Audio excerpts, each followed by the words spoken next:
Man, them around me, blood, spend 100, 200 Oh, million after they've won the league at Canto as well. They won the league clean, ages far away. They're then signing Florian Wirtz, which, by the way, is going to be one of the signings in football history. Then they go and sign Alexander Isak, who we know scores 20 a season with 20 games in the league.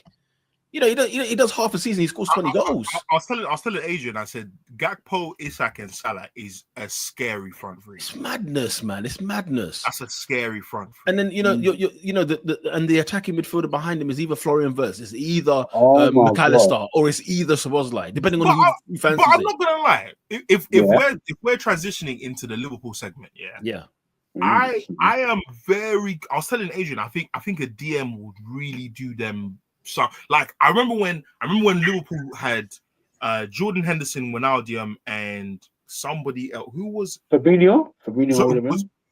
No, I'm saying before Fabinho, because would have been either Emre Can or Milner. Probably Milner. I think Emre Can might have been in Dortmund around them times there. Okay. But when you signed Fabinho, I'll never forget his goal against Man City.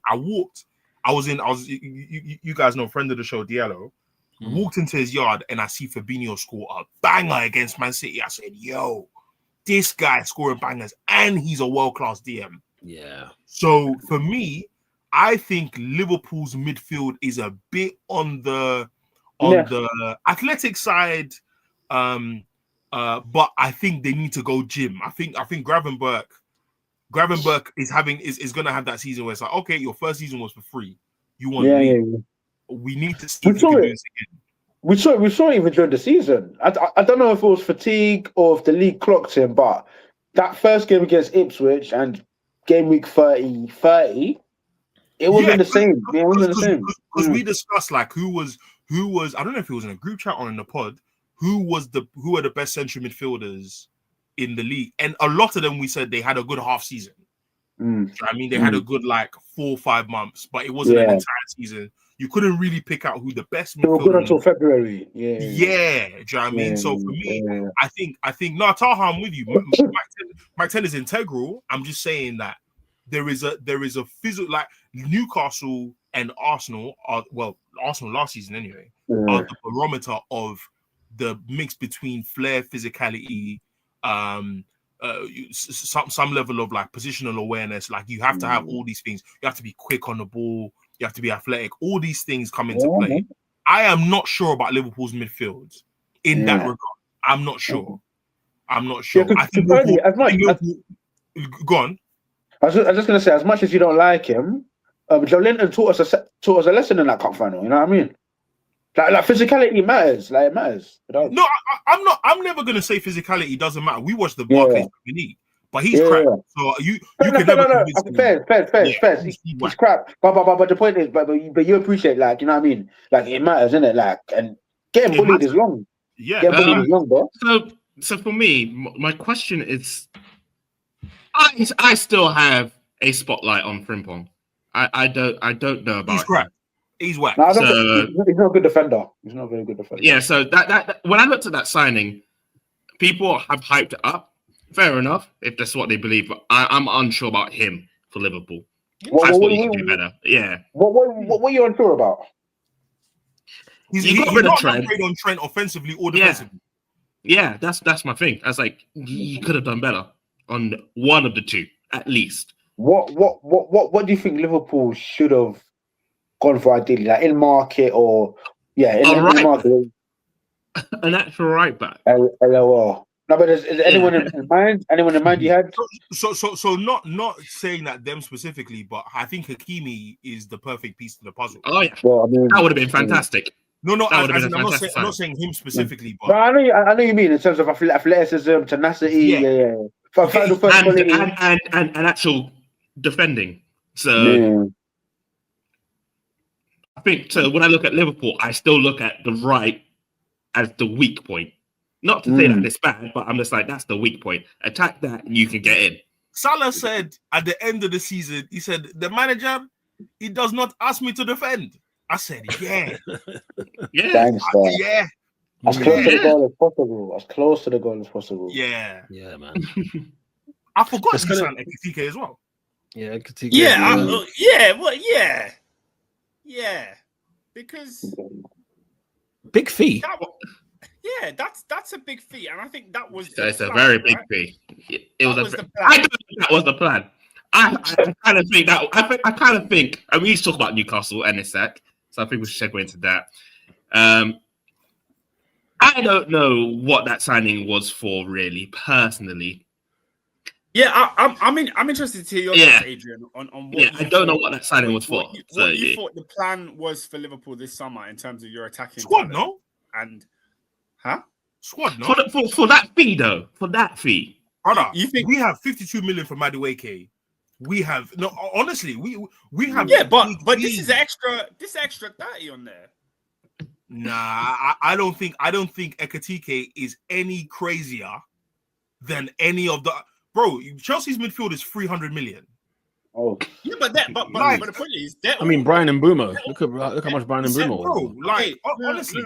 But all of those guys are first team guys that are going into the squad to improve the squad. I hear it. That's the plan. Whether it works or not is a different story. But when it comes to Ekitike, that's a high fee for a player for you to then be like, oh, you know what? We're just gonna go and get Isak anyway. Bear in mind, this team still has Gakpo.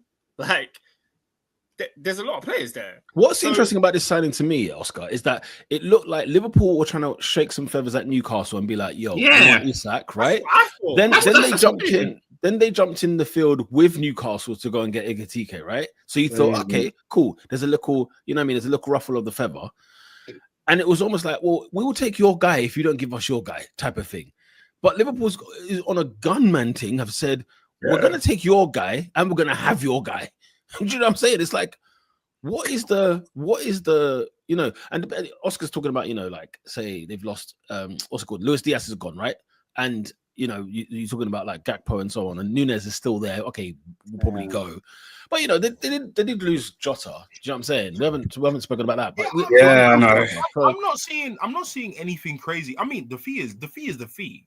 But no, Ernest, just if we're keeping it euros, because we want to do euros, that's 95 million. No, but like, no, but it's the point that I don't know who Pete was going back and forth with in a group chat where someone was trying to say the market is crazy, and Pete was like, "No, we're paying too much. We've established that. We've established the market is crazy." I mean, Arsenal fans have been trying to tell me Declan Rice is worth 100 million. I'm like, he's not. No, but again, the price can be as crazy as the price is, but the indication of how much you value the player is still there within the price. So I agree. Declan Rice being way overrated in terms of the fee, that doesn't mean that he wasn't an important signing for Arsenal that summer that was coming straight into the first team. But I think worth and value are two different things. I think your club is an example of what's wrong. Oh my god! How? Okay. Chelsea signed Wesley Fofana for £75 million. Yeah, but what Chelsea signed Mikhailo Mudryk for £84 million. I think you're misinterpreting me here. Because no. I know what you're saying, Oscar. But my point is, when you open up the portal of we can spend what we want, then you open up the market into things like squad building for overpriced fees. But no, that's not what's that's not what. That wasn't the intention of those signings. Those guys were meant to come into the first team and be top players for Chelsea. The reason Fofana is not is because of injuries. He broke his leg in PT. No. My point is your intention. Well, Mudryk cost 84. He doesn't start. Mudryk came in to start. How much did Pedro Neto cost you from Wolves? That was just awful. Yeah, that was 60. And then Joao Felix. Should I carry on? Joao Felix is 45. Ekitike is almost double that. No. I'm saying when you open up, we've said this for years that when you go into the market and you spend this type of money on first team players, we then ended up post World Cup into the period of everyone's trying to sign the youngest talent, and now their prices are overinflated. How much did you sign Quenda from Sporting Lisbon? Because we were after him. I don't know. But again, he's 17 years old and he's overpriced. So I'm saying when you start with Enzo Fernandez for 106 million, you are always going to get into worse positions because more clubs have money. So now you get into the point where when you're stockpiling, what Fergie would have done in by 99 when we got Dwight, York, Cole, Sheringham, and Solskjaer. Now that collective front four is about 500 million because you're stockpiling. Yeah, but I think my point is the one that Fergie would have spent the most money on in a particular summer is not coming in to be the number 4. He's coming in to be the number 1 or 2. But the other guys are still going to cost you more than they should. But I think what Robin and I were saying is that Ekitike is coming into Liverpool to start. Adrian is saying no. Yeah, and then when Ekitike is not doing well, or he's not up to the standard, because if you're looking at Ekitike, you already know he's not Isak. Yeah. So if you're signing Isak, is because he guarantees you, well, at least we think, 20 goals in the season. So now, what would have been, say, 2006, Ekitike would have been 25 million, and Isak would have been 50. Is the equivalent? It's inflation. Yeah. It's inflation. But all I'm saying is, I don't. Oscar, you're making sense. My point is, we are now in the end game of prices. It's silly now.